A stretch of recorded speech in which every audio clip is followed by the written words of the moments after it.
क्रम में मेरठ आया हूँ। आप लोगों से आदित्यनाथ सरकार के हालात के बारे में भी थोड़ी चर्चा करूंगा। उत्तर प्रदेश में आदित्यनाथ जी की सरकार ने आज उत्तर प्रदेश को उस हालत में पहुंचा दिया है जिसको शायद जंगल राज कहना भी कम होगा। वो उसका पिता अपनी रीति रिवाज के हिसाब से अंतिम संस्कार नहीं कर सकता। मैं समझता हूं इससे ज्यादा शर्मनाक कुछ नहीं हो सकता।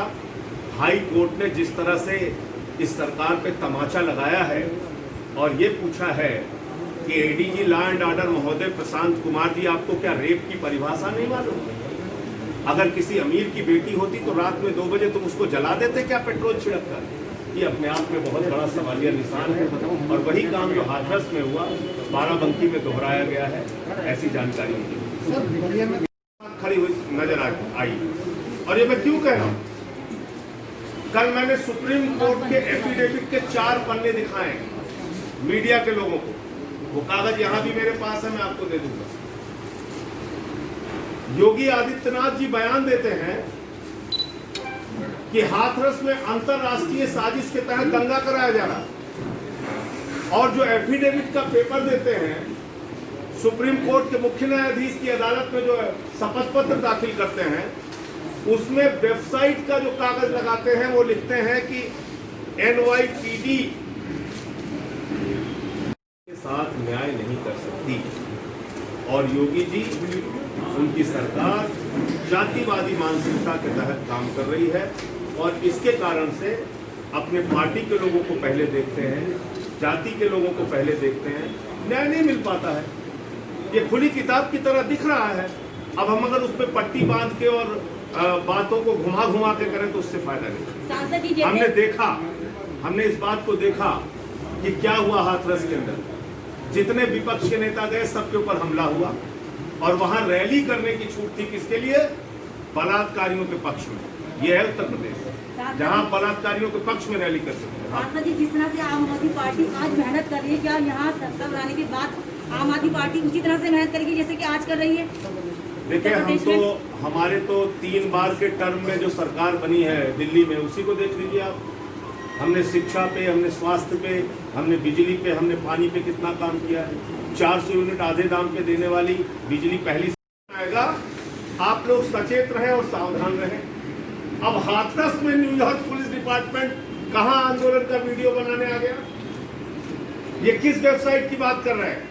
जब अमेरिका में लॉकडाउन के दौरान अश्वेत लोगों का आंदोलन चल रहा है, उस वेबसाइट का जिक्र करते हुए कह रहे हैं हाथरस में दंगे की साजिश थी। इसका मतलब बलात्कारियों को बचाने के लिए आदित्यनाथ जी इतने घटिया स्तर तक जा सकते हैं और उनकी पार्टी इतनी घटिया स्तर तक जा सकती है कि वो दंगे की झूठी साजिश का आरोप लगा रहे हैं। 19 लोगों पे फर्जी सेडिशन के चार्ज लगा दिए, जिसमें मीडिया वालों को भी उन्होंने शामिल किया कि देशद्रोह का मुकदमा उन पे लिख दिया और सारा कुछ झूठ, सारा कुछ फर्जी। इसके बाद भी सिलसिला रुकता नहीं। आज उत्तर प्रदेश में दलितों के लिए न्याय नहीं है, आज उत्तर प्रदेश में पिछड़ों के लिए न्याय नहीं है, आज उत्तर प्रदेश में अल्पसंख्यकों के लिए न्याय नहीं है, ब्राह्मणों के लिए न्याय नहीं है।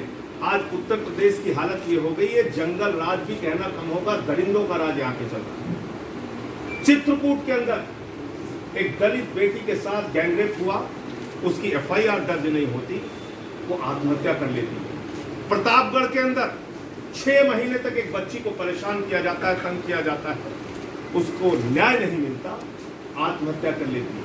गोरखपुर में आदित्यनाथ के गृह जनपद में एक लड़की को 4 लड़के पीट पीट के मारते हैं।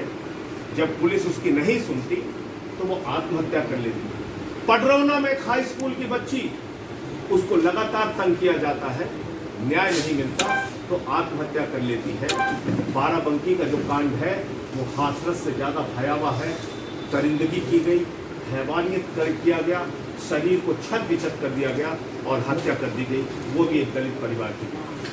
इसलिए मैं कहना चाहता हूँ, आज उत्तर प्रदेश में आदित्यनाथ का राज बेटियों के लिए कब्रगाह बन गया है। कब्रगाह जहां पर बेटियां आत्महत्या करना पसंद कर रही हैं, मौत को गले लगाना पसंद कर रही हैं, लेकिन उनको न्याय की उम्मीद नहीं है। इस तरह का अपमान और जलालत उनको झेलना पड़ा। तो इसलिए आदित्यनाथ जी को अब वो लॉ एंड ऑर्डर नहीं संभाल पा रहे हैं, अब वो अपहरण के उद्योग को नहीं रोक पा रहे हैं, हत्याओं को नहीं रोक पा रहे हैं, बलात्कार की घटनाओं को नहीं रोक पा रहे हैं। बलिया में उनकी पार्टी का एक नेता सरेआम पाल समाज के एक युवक को उसके बेटे के सामने गोली मार दी जाती है, जयप्रकाश पाल को, और विधायक वहां का निर्लज्जता के साथ कहता है कि नहीं साहब वो तो हमारी पार्टी के ही हैं और दोनों पक्षों का ध्यान रखना चाहिए। सीओ मौजूद, एसडीएम मौजूद, पुलिस के लोग मौजूद, और उसके सामने बीजेपी का नेता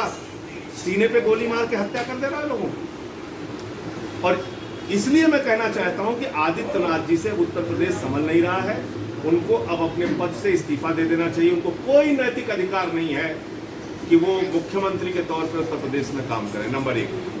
नंबर 2, पश्चिमी उत्तर प्रदेश का इलाका है, अभी किसानों के लिए काला कानून पार्लियामेंट में पास किया जिसका मैंने विरोध किया। उस काले कानून में क्या लिखा है? किसी भी व्यापारी को असीमित भंडारण की छूट होगी। इसका मतलब सस्ते पे अनाज किसान से खरीदा जाएगा और जब उसकी कमी बाजार में हो जाएगी, स्टोरेज करके रखा जाएगा तो महंगे में बेचा जाएगा।